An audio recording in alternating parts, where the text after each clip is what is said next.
Masalahnya adalah tenggang rasanya, pemilihan jamnya, kegiatan berlangsung, suaranya diatur sedemikian rupa. Kemudian kita juga harus paham sedekat apa antara lokasi kegiatan di sekitarnya. Dan di sekitar ini orang beragama apa.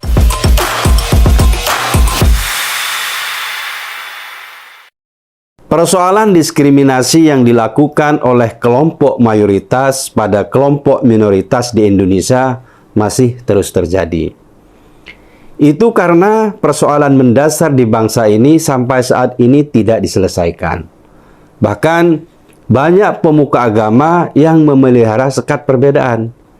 Di antara mereka banyak juga yang menyebarkan narasi yang isinya penghinaan dan merendahkan agama lain, tapi tidak mendapat tindakan.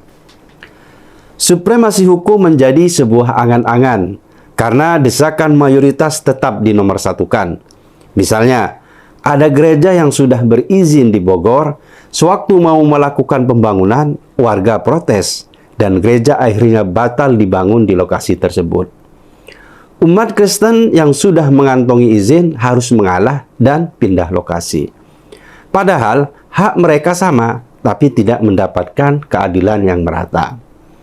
Itulah fakta getir kerukunan beragama di Indonesia. Kerukunan dan kehidupan harmonis umat beragama hanya menjadi sebuah slogan dalam pidato. Tapi fakta di lapangan terdapat friksi seperti api dalam sekam. Sebelumnya di Pamulang, Banten, ada oknum RT yang memprovokasi warga sehingga menimbulkan bentrok dengan mahasiswa Katolik yang sedang mengadakan kegiatan doa rosario. Dalam bentrokan itu terdapat korban luka akibat bacokan senjata tajam. Upaya polisi untuk bergerak cepat menangkap pelaku penganiayaan ini perlu diapresiasi. Hal itu menegaskan tindakan RT dan masyarakat setempat itu salah di mata hukum. Tetapi pernyataan Wakil Kepala Kantor Wilayah Kementerian Agama, Kemenak, Kota Tangsel, Asep Aziz Nasar, justru malah seolah mementahkan kondisi tersebut. Awalnya, Asep memang memberikan pernyataan normatif bahwa tidak ada aturan larangan umat Katolik melaksanakan ibadah di tempat tinggal. Itu artinya, ibadah boleh dilakukan di rumah. Jadi, anggapan bahwa non-muslim hanya boleh beribadah di tempat ibadah itu salah besar. Namun mirisnya, Asep terkesan menyalahkan mahasiswa Katolik yang melakukan doa rosario di Pamulang itu. Menurutnya, meski tidak ada aturan yang melarang, tetapi umat yang menjalankan ibadah menurut agamanya harus mengedepankan etika terhadap lingkungan sekitar.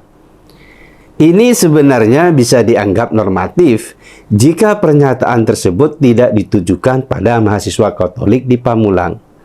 Karena dalam kondisi teraniaya itu saja, kok tega-teganya mereka masih disalahkan.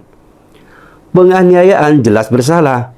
Jangan memberikan kompromi pada mereka dengan alasan yang macam-macam. Karena masih ada aparat hukum yang lebih berhak mengambil tindakan seandainya ada gangguan ketertiban umum. Asep juga menyinggung soal tenggang rasa. Maksudnya apa ini? Kalaupun mereka menggunakan pengeras suara, bukankah ibadah rosario itu bukan live music yang memekakkan telinga? Bandingkan dengan suara speaker masjid yang kadang digunakan secara bising dan berlebihan. Tapi, kenapa Asep dan Kemenak tidak memprotesnya? Bukankah Kemenak mengayomi seluruh pemeluk agama? Sikap tidak adil pemangku kepentingan inilah yang menjadi salah satu faktor jumawanya kelompok intoleran di Indonesia. Karena hukum tebang pilih. Kalau pelanggar hukum adalah mayoritas, pemangku kepentingan tutup mata. Tapi kalau minoritas yang beribadah tanpa mengganggu ketertiban sekalipun, jika diprotes warga, maka akan diberhentikan ibadahnya. Kemenak yang diwakili Asep itu mestinya bersikap bijak dan seimbang. Yang perlu mereka edukasi itu kelompok mayoritas yang baperan. Orang-orang ini harus diberi pemahaman tuntas tentang pentingnya sikap toleransi, mereka harus bisa menerima perbedaan.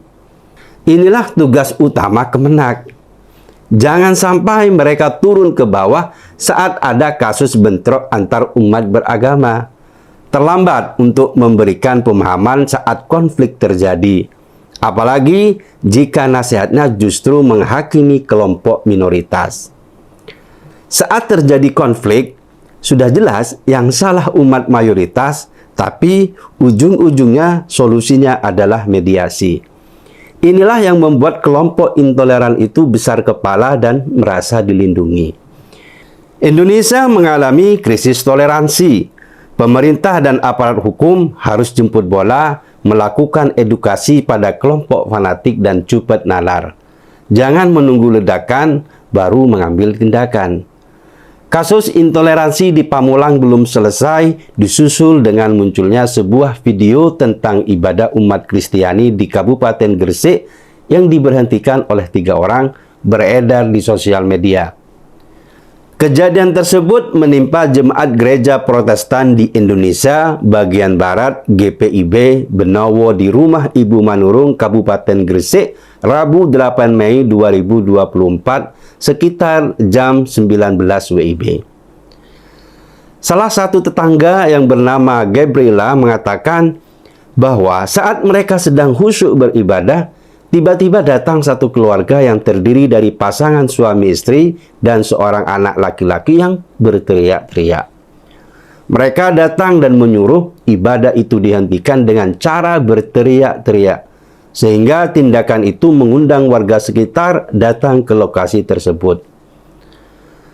Kejadian itu langsung membuat situasi panas dan hampir terjadi pertengkaran. Apalagi 3 orang yang meminta penghentian ibadah itu melakukannya dengan omongan kotor dan keji. Padahal orang-orang itu tidak berasal dari RT setempat. Menurut kesaksian warganet, ibadah di lokasi tersebut dilakukan dengan tidak menggunakan suara yang keras, dan itu sudah berlangsung selama puluhan tahun. Keluarga intoleran yang meminta penghentian ibadah itu wajib ditangkap.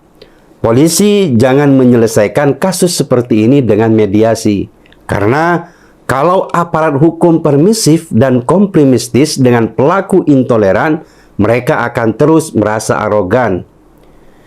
Ibadah merupakan hak semua umat beragama. Hak ini dijamin oleh undang-undang. Maka siapapun yang mengganggu dan berusaha mencabut hak ini adalah seorang kriminal. Mereka harus dihukum karena Indonesia ini negara hukum, bukan negara yang dikuasai oleh mayoritas. Semoga saja ada tindakan serius dari pemerintah untuk menekan kelompok intoleran yang sebenarnya jumlahnya minoritas di kalangan umat Islam. Tapi karena mereka tidak punya malu dan memprovokasi kelompok moderat, maka seolah-olah mereka inilah mayoritas dalam kelompok Islam Indonesia. Edukasi toleransi menjadi kunci. Sekolah dan masjid yang memelihara sikap intoleran harus dirombak, agar Indonesia yang bhinneka ini bisa terus bersatu dalam satu payung keadilan yang sama.